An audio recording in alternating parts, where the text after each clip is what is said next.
उन्होंने कहा कि राजा शालिवाहन ने कि भाई तुम उस जगह जाओ जहां म्लेच्छ रहते, यहाँ आकर तुम क्या काम कर सकोगे, तुम्हारा तो कार्य म्लेच्छों के बीच में है।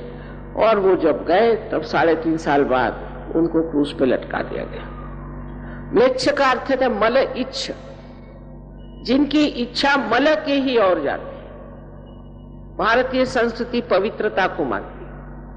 मनुष्य की पवित्रता अंदर बाहर होनी चाहिए। इस पवित्रता के सहारे ही हमारा यहाँ का संसार चलता था और इसीलिए पवित्रता का आदर किया जाता था। जो मनुष्य अपवित्र है और जो मनुष्य गंदे काम सिखाता है, ऐसे आदमी को हमारे यहाँ कोई स्थान नहीं था। तो ये मल की तरफ इच्छा जाने वाले जो लोग हैं, आज हम लोगों को क्या सिखाएंगे? इनके पास है ही क्या हमें देने के लिए? खुद अपना देखे तो पूरी तरह से इनका सर्वनाश होगा। आज मैं न जाने कितने देशों में घूमी हूं, उनके अंदर जो बिल्कुल मूलतः जो पवित्रता का विचार होना चाहिए वो ही नहीं है। वो तो समझते ही नहीं, न जाने कैसी कैसी बातें वो निकालते हैं। छोटे बच्चों को मार डालते हैं, उनको पता नहीं क्या करते हैं। दुनिया भर के गंदगी मने नर्क से भी बदतर चीजें वो लोग करते हैं। उनसे हमें क्या सीखने का है? आजकल मैं देखती हूँ हर जगह हमारा भी वही हाल हो रहा है। हमारे बच्चे भी उनके तरह गंदे कपड़े पहन के घूमते हैं। गंदगी तो उनके जीवन का लक्ष्य ही है और उसी ओर जाते हैं। और हजारों वर्ष से हमने इनको म्लेच्छ कहा। इनसे कुछ सीखने लायक है। भारतीय संस्कृति के और फिर से आप मुड़िए। इसका मतलब मैं नहीं कह रही कि कोई धार्मिकता का वो झंडा लेके चले हैं, कुछ नहीं। धर्म अपने अंदर होता है। जब तक वो जागरूक नहीं होता, किसी भी धर्म का नाम लेना बिल्कुल व्यर्थ बात है। कोई हिंदू हो, चाहे मुसलमान हो, ईसाई हो, कुछ भी हो, वो हर तरह का पाप कर्म कर सकता है। उसको कोई धर्म रोकता है? कोई रोक नहीं सकता। पर जब आपके अंदर धर्म जागृत हो जाता है तो आप स्वयं एक साधु हो जाते हैं, एक संत हो जाते हैं। उसके लिए घर द्वार छोड़ना, ये इसकी कोई जरूरत नहीं। ये सब अंदर की महिमा है। इसीलिए जब हम अंदर के अंतरतम अपने सौंदर्य को जानते हैं, अपने गौरव को जानते हैं, तभी हम अपनी इज्जत करना शुरू कर देते हैं। और उस आत्म के प्रकाश में जो कुछ गंदगी अपने आप छूट जाती है। आश्चर्य तो यह है कि ये म्लेच्छ लोग जहां मैं जाती हूं, ये आप लोगों से आगे बढ़ गए। मेरे ख्याल से जितने ये नीचे गर्त में थे उतने ये ऊंचे उठ गए। पता नहीं कैसे, मेरे तो समझ में नहीं आता कि लाखों के तादाद में इन्होंने आत्मदर्शन की इच्छा करी। जिन्होंने भगवान का नाम भी नहीं सुना, ऐसे रशियन लोग हजारों के तादाद। और उन्होंने मुझे जैसा पहचाना, मुझे आश्चर्य उनका भी होता है, क्योंकि मैं तो कोई सीधी सरल हूं, मैं कुछ सींग लगा के नहीं घूमती हूं। लेकिन उन्होंने किसी भी दुष्ट गुरु को वहां टिकने नहीं दिया, सबको उठा भगाया। सिवाय मेरे वहां कोई नहीं जा सकता। आखिर उन लोगों के पास इतने सूझबूझ क्यों आई?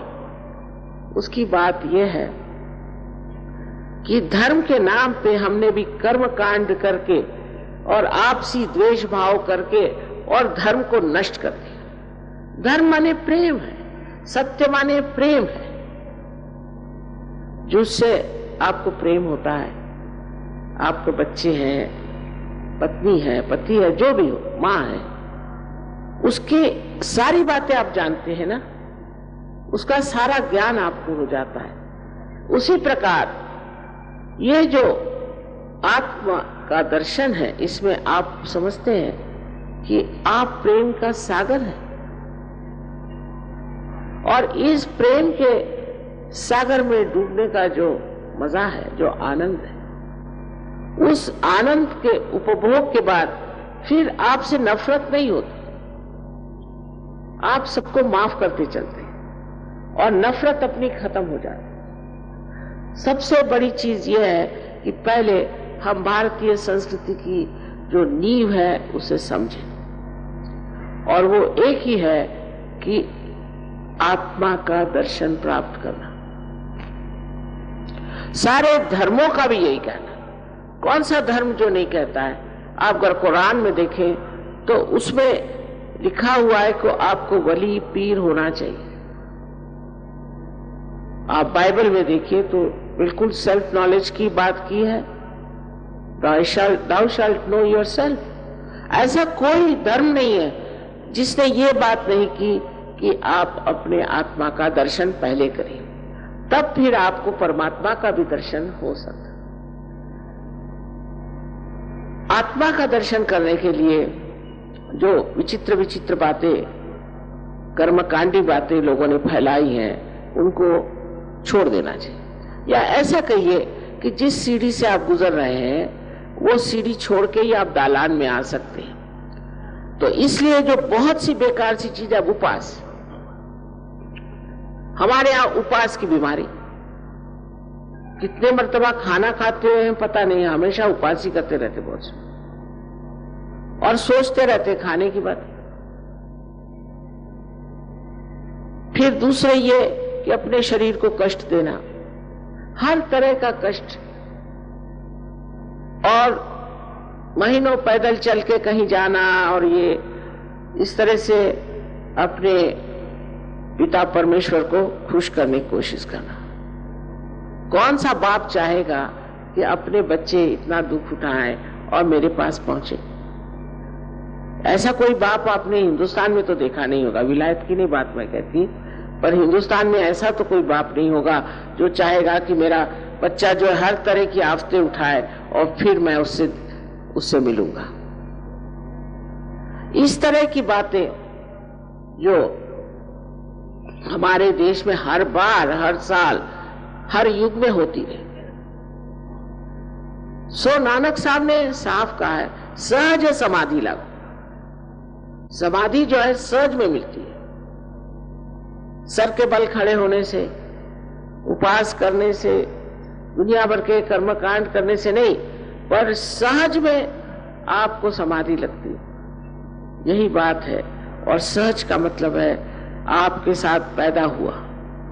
ये योग का आपका जन्म सिद्ध अधिकार है। जैसे तिलक ने कहा था, तिलक साहब बहुत साफ कहा था कि स्वातंत्र्य ये हमारा जन्म सिद्ध अधिकार है, और मैं कहूंगी कि स्वतंत्र को जानना ये हमारा जन्म सिद्ध अधिकार है। स्व माने हमारी आत्मा, और उसके तंत्र को हमें जानना चाहिए, उसको पहचानना चाहिए।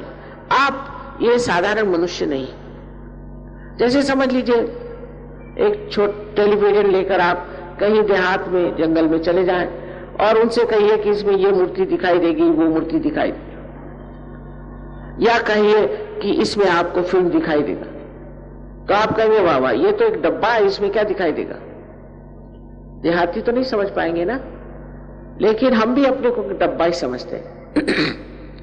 जिस वक्त ये कनेक्शन आपका उस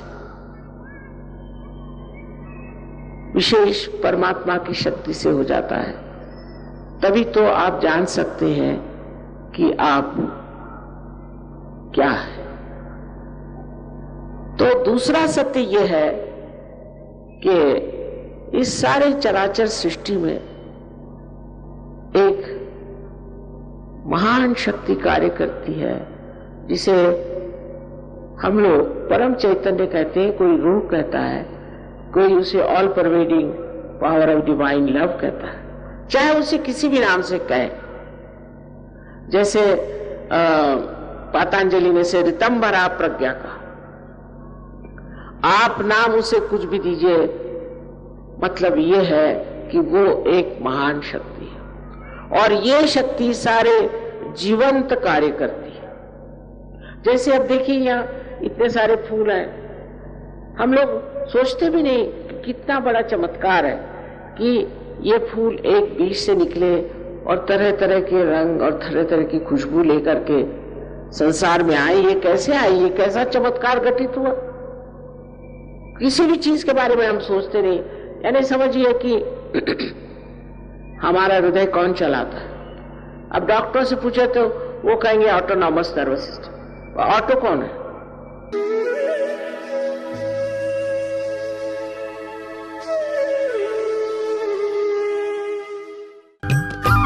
सब्सक्राइब कीजिए कुंडलिनी जागरण को और प्रेस कीजिए बेल आइकन को, जिससे कि आपको मिल सके हमारी लेटेस्ट वीडियो सबसे पहले।